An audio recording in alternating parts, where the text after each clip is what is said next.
Sasa kuna wale mandugu zetu ambaye leo wanatumia hizi asubha inaitwa tasbih, hizi ushanga kama hii wanazuoni wengi.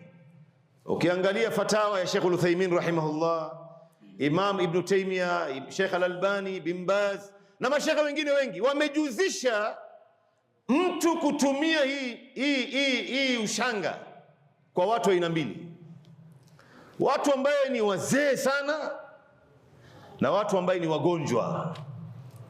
Mara nyingi wanasahau hisabu.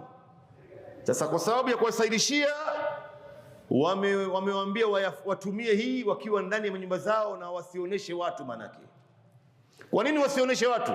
Ni kwa sababu hili jambo si katika sunna, si katika sunna. Lakini wadharurat tubihu almahdhurat, dharura inahalalisha yale mambo ambayo mtu amekatazwa. Hii asili yake hizi ushanga zilitoka kanisani.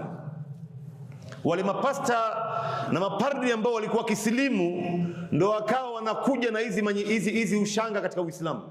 Tena wao mpaka leo wana ushanga na hizi tasbihi ndefu kuliko yetu. Nafikiri mnaona kila siku kwenye TV au katika baadhi ya masehemu wanabeba ndefu kuliko zetu. Acha yetu hii ni fupi sana, yao ni refu mpaka inaning'inia namna hii.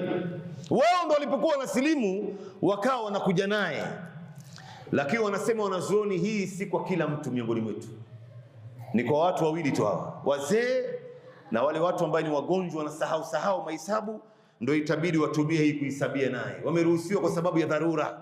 Lakini wewe ambaye huna dharura, huna haja ya kutumia hii. Kwa nini?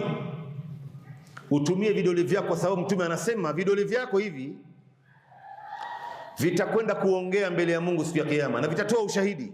Fa innahunna mustantaqat mas'ulat, vitaulizwa na vitaongea, vitakutetea, vitamwambia Mwenyezi Mungu, ya Allah, vitatiwa midomo hapa, wewe una habari Sheikh, na vitaongea, vitamwambia Allah, huyu bwana alikuwa na kudhukuru, na si kwamba Mungu hajui, lakini ni kuonesha utendakazi wake.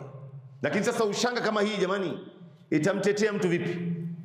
Na ndio unaona kuna baadhi ya vijana wadogo hawana sababu, si wazee, si watu wagonjwa, anatembea na hii tasbih mabarabarani, mpaka msikitini yuko naye mbele ya watu, na analeta nyiradi huko, anaangalia watu, hata akili yake iko hapo, anangojea mpaka iguse hii, basi anajua tu imefika. Maana yake sasa hii inampelekea mtu kuelekea kwenye ria.